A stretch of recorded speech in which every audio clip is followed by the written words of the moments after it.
Натурал сандар. Математикада жалпы сандар түрлі топқа бөлінеді. Мысалы, теріс сандар, бүтін сандар, бөлшек сандар, оң сандар, натурал сандар, тағы сол сияқты. Бүгінгі сабақта біздер натурал сандарды қарап өтейік. Натурал сандар дегеніміз бұл санау үшін қолданылатын кез келген сан. Мысалы, 300 теңге, 5000 ағаш, тағы сол сияқты. Бұл жердегі 1, 5, 100, 2000, 5000 дегеніміз біз санау үшін қолданып тұрық қой, белгілі бір заттың санын айту үшін қолданып тұрық. Сондықтан бұл натурал сан болып саналады. Басқаша айтқанда, натурал сан дегеніміз бұл 0-ден жоғары кез келген бүтін сан. Яғни 1, 2, 3, 4 тағы сол сияқты кете береді. Сондықтан ең кіші натурал сан қандай болады? Яғни бұл 1-ден басталғандықтан ең кіші натурал санымыз 1 болады. Ал 0 натурал санға кірмейді.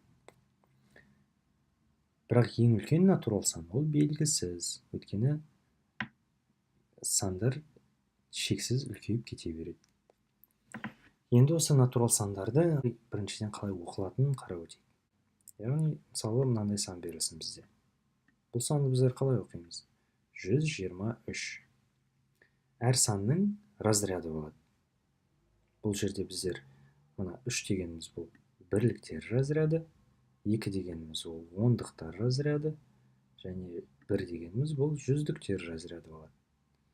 Бұл не деген сөз? Бұл бізде 1-ден 3-еуі бар деген сөз, 10-нан 2-еуі бар деген сөз, сондықтан 20 болып тұр, және 100-ден 1-еуі бар деген сөз. Басқаша жазатын болсақ, қалай болып жазылатын еді бұл? Бұл 100 қосылған 20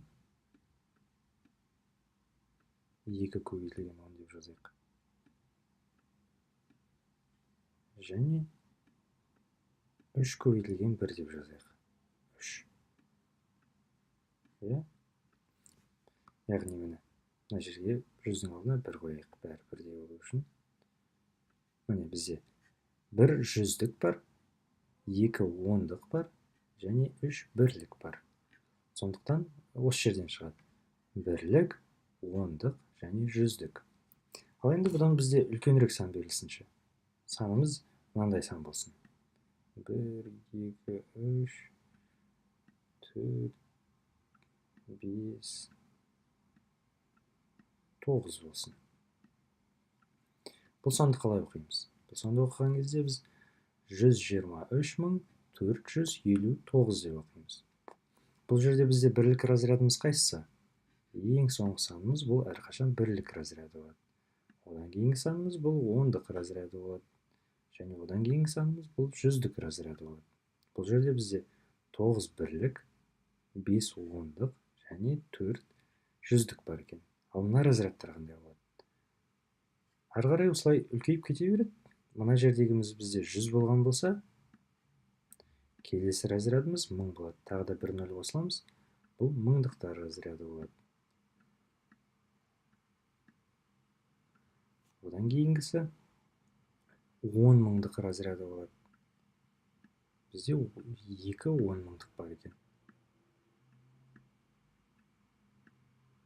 4 0 жазамыз. Және үшіншісі 100 мыңдық разряд болады екен. Ал мына жерде осының алдында тағы да 6 деген сан тұрса қалай оқылады екен? Бұны оқығанда біздер мынау миллиондық разряд болып кетеді.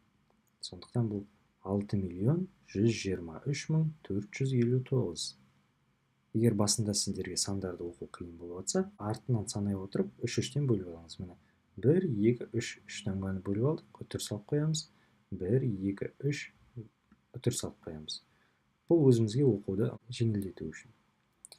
Бұлай 3-3-тен бөлгеніміз себебіміз бұл осы әр 3 бөлігі бұл өзінің класс болып саналады екен.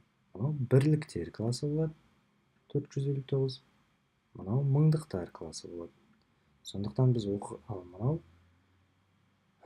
миллиондық класс болады.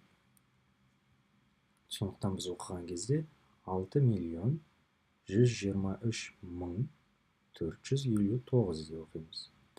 Егер мына үстінде жазғандарымыз бұл разряды болса, астындағы сызықтарымыз бұл класс. бірақ оған қатты мән бермей ақ қоюыңызға да болады. Ең бастысы осы сандарды дұрыстап оқып, қайсысы бірлік, қайсысы жүздік, қайсысы мыңдық екенін айыра алсаңыз болды.